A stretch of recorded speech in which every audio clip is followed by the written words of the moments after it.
É importante, quando a gente está discipulando pessoas, entender que muito provavelmente o assunto da evolução vai ser trazido à tona. Ele vai aparecer em algum momento, se não for pela pessoa mesmo que a gente está discipulando, as pessoas ao redor dela talvez tragam para essa pessoa questionamentos a respeito do evolucionismo ou do modelo darwinista de seleção natural, de variabilidade genética.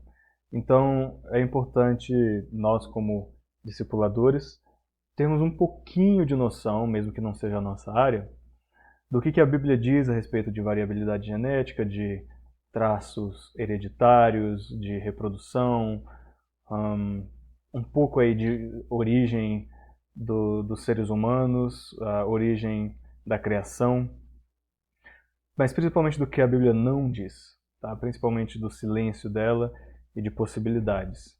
Aí eu nem entrei aí em correntes hoje ainda comuns entre cristãos, seja do criacionismo de Terra Jovem, ou de Terra Velha, ou de dias, eras, um, entre outras vertentes. Eu nem entrei nisso. O que eu recomendei que os meus alunos um,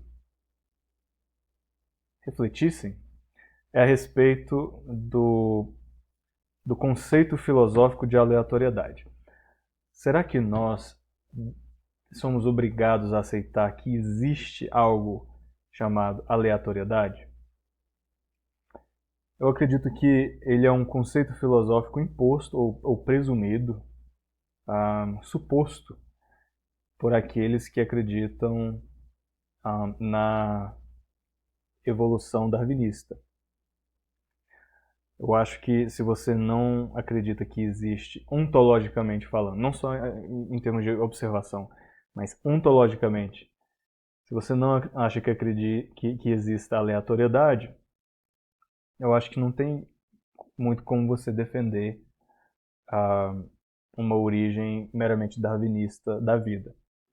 E aí você entra em design inteligente e outras vertentes que tem muitos adeptos que nem cristãos são, né? Podem ser pessoas de outras religiões ou com outras visões de mundo. Mas é importante a gente perguntar, ok, eu estou discipulando alguém, o que essa pessoa pensa a respeito dessa doutrina, desse dogma da aleatoriedade? E principalmente se você tem uma visão minimamente reformada, às vezes calvinista do mundo, talvez você já tenha um pouco mais de facilidade de rejeitar a ideia de aleatoriedade ou de liberdade total de decisão ou de variabilidade, uma variabilidade que é impossível prever, imprevisibilidade total, ou seja, que nem Deus consegue prever. Então, existe, de fato, imprevisibilidade? Existe objetivamente coisas que são aleatórias? Pessoalmente, eu acredito que não. E eu acredito que, biblicamente, a gente não tem a liberdade de acreditar em variabilidade ontológica. Desculpa, imprevisibilidade ontológica ou aleatoriedade ontológica. Já que, bom, pelo simples fato de haver uma entidade onisciente. Mas tudo bem. Então, conversemos a respeito do conceito de aleatoriedade. Se alguém começar a pensar a respeito de evolução. E vamos entender de onde essa pessoa tirou isso. Outra coisa é sempre aquele asterisco que a gente faz, né? O asterisco de que muitos cristãos afirmam a evolução dentro dos parâmetros taxonômicos da não só da espécie não, mas do gênero e da família. O que alguns chamam aí de baraminologia, enfim, tem mais de uma corrente, mas pelo menos não é nenhuma afronta à teologia cristã acreditar em variabilidade genética, acreditar que as forças do ambiente e as forças do as forças fisiológicas e as forças genéticas de um organismo geram organismos diferentes daqueles que o geraram. Então, conforme as gerações seguem, existe espaço dentro do cristianismo até clássico para uma certa evolução, ou seja, uma certa mudança conforme o tempo passa entre os pais e os filhos e as gerações futuras dos organismos, que podem gerar variações fenotípicas na apresentação, na fisionomia, fisiologia, a anatomia de determinados seres, até drásticas. Não só tão até mais drásticas do que simplesmente comparar um pincher com um dog alemão, com cachorros de grande porte, ou entre um lobo e um chihuahua. Coisas mais dramáticas do que essa podem inclusive ser afirmadas por cristãos. Eles chamariam isso ainda de microevolução. Há debate sobre quais os ancestrais comuns de determinadas classes ou tipos, segundo Gênesis, né? Porque Deus criou segundo os seus tipos, segundo as suas categorias. Então, quão produtivas eram essas categorias originais? Será que seriam somente seres da terra, seres do ar, seres das águas? Ou será que haveriam, não sei, famílias, gêneros, ordens diferentes criadas? E a gente entra no tal do reficofage, né, de Linneu, gênero, classe, ordem, espécie, e por aí vai. Então, não precisa se entrar em tantos detalhes, mas afirmar, olha, evolução é afirmada por cristãos, só que em sentidos diferentes e não tão dramáticos e que tem menos a ver com a origem das espécies, a origem, vamos dizer, do, entre aspas, ancestral comum dessas espécies. Então é importante a gente entrar um pouco nisso, saber um pouquinho a respeito disso. E aí recomenda-se então livros como Gênesis Unbound, e principalmente em termos de como ler Gênesis, tá? Esse livro do John Collins, que é um livro recente, que é Lendo Gênesis Bem. Então, se a gente vai recomendar certas literaturas, essa do Genesis Unbound, essa do Reading Genesis Well eu recomendava.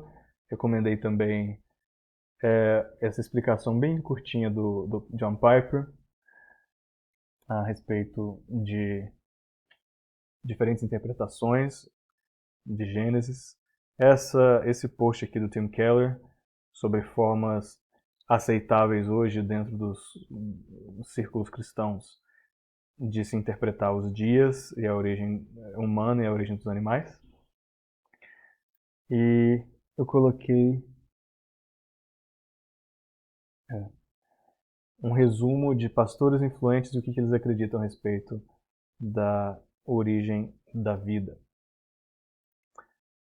E aí, essa aqui é uma entrevista com o autor desse livro sobre como a gente lê bem, fazer uma exegese boa dos primeiros capítulos de Gênesis. E esse outro vídeo do Carter e esse outro do Francis Collins, que são formas diferentes de ver genética à luz da Bíblia. Então, só alguns materiais legais aí para os alunos. Eu coloquei, olha, formas de se conceber a criação da Terra. Terra jovem, Terra antiga, visões indeterminadas, ou seja, visões que dizem, a Bíblia não diz clara ou pouco claramente nada a respeito da origem da Terra. Então tem gente que vai falar, olha, não posso dizer nada, não posso ir além do que a Bíblia diz. E alguns dizem, a Bíblia diz sim que a Terra é jovem. Ou outros, a Bíblia diz sim que a Terra é velha. E aí, para a gente falar desses três modelos, Terra jovem, Terra velha, ou a Bíblia não diz nada sobre isso, a gente olha para três fatores. O que significa 24 horas? Na verdade, significa 24 horas, sim ou não? Acho que esse é o fator aqui. O texto diz que necessariamente aquele tempo de criação foi de 24 horas, sim ou não? Outra pergunta. o dia, seja de 24 horas ou não, ele também é uma analogia? Ele evoca algum outro significado além dele? Sim ou não? E não só o dia, mas a semana, ou seja, os 7 dias corridos, eles evocam algum tipo de analogia? Sim ou não? Então essas são as 3 perguntas. E a essas perguntas, o professor Daniel Kim responde sim, são 24 horas literais. Ele também diz sim, esses dias são seguidos. O dia 1 segue o dia 2, segue o dia 2 segue o dia 1, dia 3 segue o dia 2 e por aí vai. Ou seja, não é como se fossem partes do dia 1 e aí a complementação do dia 1, depois parte do dia 2 e a complementação do dia 2. Não é isso que o Dan Kim pensa. Já o Jack Collins, que é o autor desse livro que eu mencionei anteriormente, ele responde à pergunta de que são dias de 24 horas, sim ou não, ele diz não sei. Então ele é da opinião indeterminada. Não sei. E de qualquer forma o texto não não se propõe a dizer isso. Ele não está interessado nisso. E aí ele diz que pelo menos os dias seguem um ao outro. Então são dias corridos também.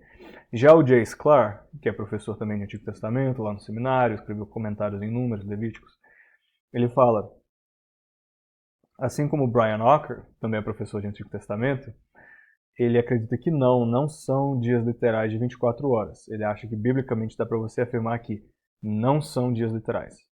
O Jack diz que não dá para saber, o Dan Kim diz que são literais. Então, voltando aqui, não são literais. Talvez para o dia 1 e 3, 4 e 6, os dias sejam seguidos, mas não de 1 até o 6. Então talvez sim, o dia 2 siga o 1 e o 3 siga o 2, mas não é o caso do 1 até o 6. Então, a isso a gente chama essa posição dele de semana analógica. Outro chama dia analógico. Então, o Jack Collins acredita no dia analógico.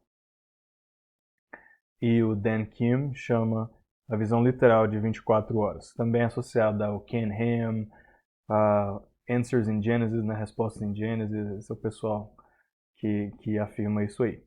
Dan Kim, Jack Collins, J. Sklar, Brian Ocker. São posições importantes se você está discipulando alguém e ela acha que a fé dela depende necessariamente dela acreditar em dias literais de 24 horas, você pode dizer, olha, existem pessoas, crentes sérios, sábios, eruditos no estudo de Gênesis, no estudo do Antigo Testamento, que vão dizer que não necessariamente. Ou se a pessoa disser, não, eu tenho certeza que não são dias literais, você pode falar, olha, calma lá. Existem muitos cristãos, gente séria, que acredita que os dias são literais de 24 horas. Então ajuda aí a humilhar de certa forma, deixar as pessoas mais humildes, seja de um lado, seja do outro. Enfim, isso é sobre a cronologia. A gente nem entrou na questão do local. Com relação ao local, existe uma pessoa, um erudito, que acredita na posição da semana analógica, que faz afirmações sobre o local. Ele diz que, na verdade, essa semana dos 7 dias de Gênesis são uma preparação, um local de preparação dos dias 1, 2 e 3 e do preenchimento desses locais de preparação nos dias 4, 5 e 6. Então, tanto Jay quanto Brian, eles dizem, olha, é uma semana analógica, os dias 1, 2 e 3 são a preparação da luz e das trevas, e os habitantes delas são os luzeiros, os luminários. E depois então vem a terra e o céu, e os habitantes da terra e do céu, que são os animais, da água e do ar. E depois então vem a terra fértil, e os habitantes são os animais, incluindo os seres humanos. E o dia 7